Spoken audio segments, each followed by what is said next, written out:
Canada becomes more multicultural each day, and as each community finds its place within Canadian society, some are struggling with their identity. Among Muslims in Canada, many say the majority moderate view isn't represented properly to the public. But some conservative followers of the faith don't even recognize that view as Islamic at all. As Joan Leishman reports, each side claims to be the Muslim voice, but one side feels its voice is being silenced. Brother Mahmoud, be careful what you draw. Inshallah, we will stop you if this nonsense does not cease.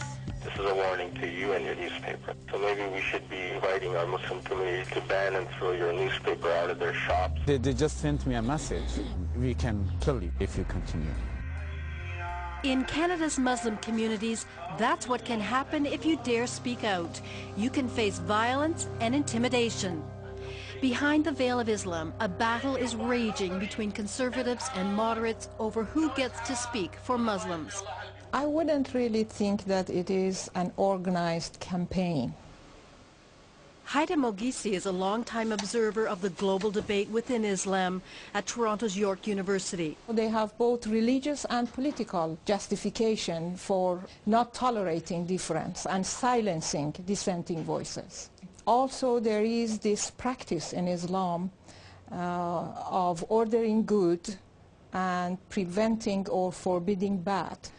And this is something that basically allows Muslims to interfere in the affairs of fellow Muslims if they think that they are abandoning their faith or if they are doing something that is against Islamic moral codes. Conservative Muslims hold a strict interpretation of Islam in which the Quran governs all aspects of life, including politics. Moderates look to a modern interpretation of their faith, including the separation of religion and politics, better suited, they say, for a modern, multicultural country. The struggle is over these two visions and whose version of Islam gets to be heard. I believe I'm Muslim because I believe in the God and I believe in the finality of the Prophet Muhammad. If you say you are a Muslim, period. No good, no bad, no diluted, no nothing. Munir Pervez is part of a small but vocal group of moderate Muslims. I find as a Muslim in Canada that the Canadian secular nature of the Canadian society, where religion is separated from the state, is the paradise that we are all seeking for. So I'm a kind of Muslim who doesn't want that paradise to be affected or destroyed. Holding on to that paradise is forcing reformists to speak out on issues like Sharia law. And we will not let Sharia come to Canada. Thank you. That struggle boiled over 3 years ago, grabbing headlines here and around the world. Conservative Muslims petitioned the Ontario government to allow the Islamic code to be used for legally solving domestic disputes. Pervez supported the moderates who spoke out against that, arguing Canada must have one legal system for everybody. And for that, he was called an apostate, the worst sin in Islam, being accused of rejecting his religion altogether. We have been maligned in writing. We've been called infidels. We've been called the agents of Zion. I have been followed in a mosque very aggressively by people up till my car. I was very, very fearful of being beaten by this person who was a very well-known Islamic activist. This is the man Pervez says came after him, Mubin Sheikh. Agent of Zion? I swear by Allah in the masjid, never did I utter those words. As to threatening him bodily, I swear by Allah, never have I threatened this guy bodily. You think I'm stupid? You may remember Mubin Sheikh as the informant who worked with CSIS. He helped them to arrest the Toronto 17 on terrorist charges last year. He's an ardent supporter of Sharia law and dismisses the opinions of moderates like Pervez. They are not representative of Islamic views. As simple as that. And they're being propped up as though they are. But don't they have the right to hold whatever views they have the right want? to hold whatever views they want, but to come on and say that this is the Islamic position is false. Secular church and state separation, remember, is not something that is inherent to Islam. As soon as I turned my face, the person who was behind me, He punched me very strongly. It was so strong because I fell down right away. Being a secular Muslim can be a dangerous thing. Mir Matavi was used to being silenced back home in Afghanistan. In fact, as a journalist there, he was facing a death sentence. But it was in this alleyway in Hamilton, Ontario, that he was beaten unconscious after speaking out publicly against the Taliban, Afghanistan's former Islamic government. It took 7 stitches to close Mahtavi's wound. To him, the message was clear. They just sent me a message, a political message, and we can kill you if you continue. What do you think they were trying to stop you from doing? They're trying to keep closed my mouth, or stop my writing. The incident was reported to police, but so far, no arrests.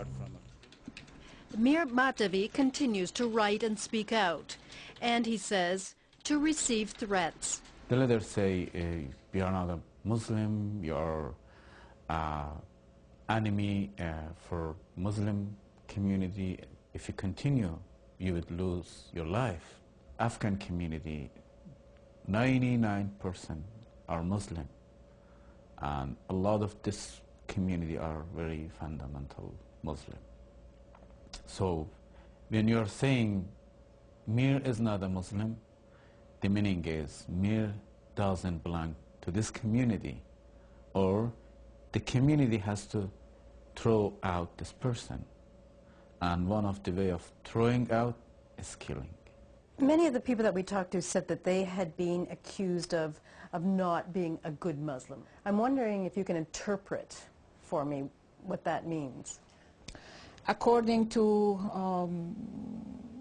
the Quran, the people who deviate from the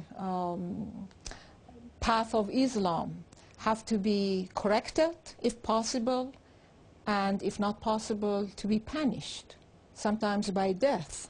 So it is a very, very dangerous accusation. And when some of these moderate Muslims with whom you have talked are threatened just by the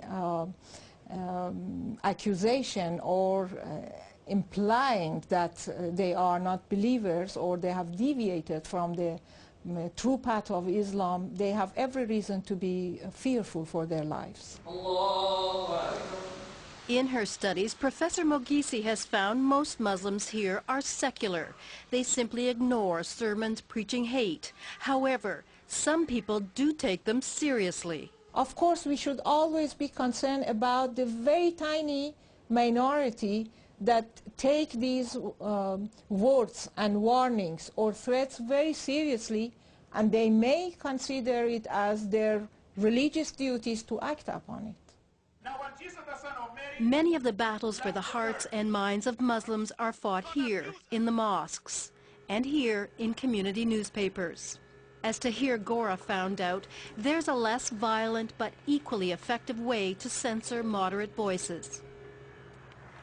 In Pakistan, Gora ran a publishing company.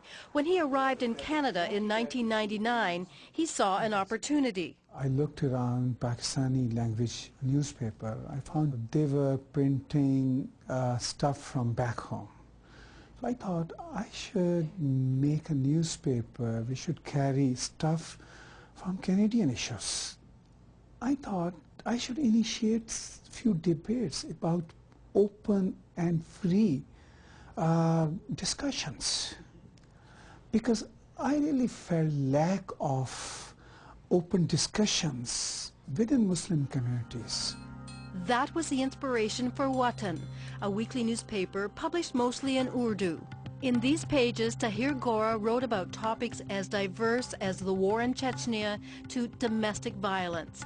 And it wasn't long before he started getting calls from mosques telling him to stop. But it was a simple announcement for a conference that got him into big trouble. It was by the Ahmadiyya, a tiny sect that's persecuted in Pakistan, where the Muslim majority don't consider them to be real Muslims at all. Gora says Maulana Asif Kazmi, the imam at this mosque, called him about the ad. He said, we'll warn you that don't do it again, otherwise